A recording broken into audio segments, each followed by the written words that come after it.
সম্প্রতি নিজেদের অত্যাধুনিক সব অস্ত্রের শক্তিমত্তা প্রদর্শনের পর আবারও শত্রুদের উদ্দেশ্যে করা বার্তা দিল ইরান।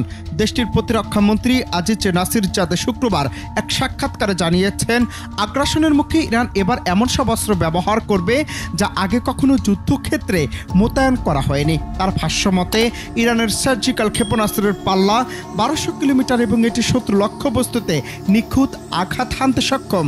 শুধু তাই নয়, প্রতিপক্ষের ইলেকট্রনিক বা ইলেকট্রোম্যাগনেটিক প্রতিরক্ষা ব্যবস্থাও এই ক্ষেপণাস্ত্রকে থামাতে পারবে না বলে দৃঢ় বিশ্বাস তেহরানের। তবে এটিকে কোনো স্বাভাবিক কিছু নাকি পৃথিবী ধ্বংসের নতুন কোনো সূচনা?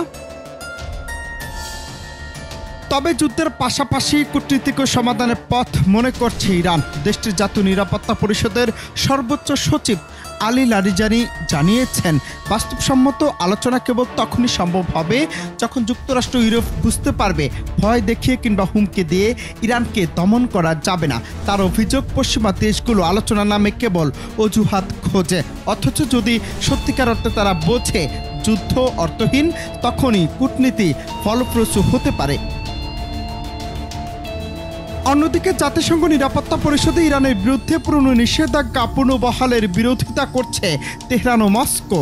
শুক্রবার এক ফোনালাপে ইরানের উপপররাষ্ট্রমন্ত্রী আব্বাস আরাকচি এবং রাশিয়ার পররাষ্ট্রমন্ত্রী সের্গেই ল্যাভরভ একমত হয়ে বলেন, ব্রিটেন, ফ্রান্স ও জার্মানির কোনো নৈতিক বা আইনগত অধিকার নেই এসব নিষেধাজ্ঞা ফিরিয়ে আনার। তাদের মতে ইউরোপীয় রাষ্ট্রগুলো নিজেরাই 2015 সালের পরমাণু চুক্তি ভঙ্গ করেছে।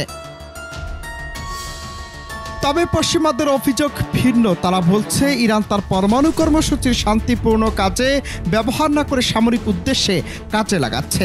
আর এই অভিযোগের ভিত্তিতেই সক্রিয় হয়েছে জাতিসংঘ নিরাপত্তা পরিষদের স্ন্যাপ ব্যাক মেকানিজম চালুর প্রক্রিয়া। ফলে অক্টোবরের আগে পুরনো আন্তর্জাতিক নিষেধাজ্ঞা আবারও কার্যকর হওয়ার আশঙ্কা তৈরি হয়েছে।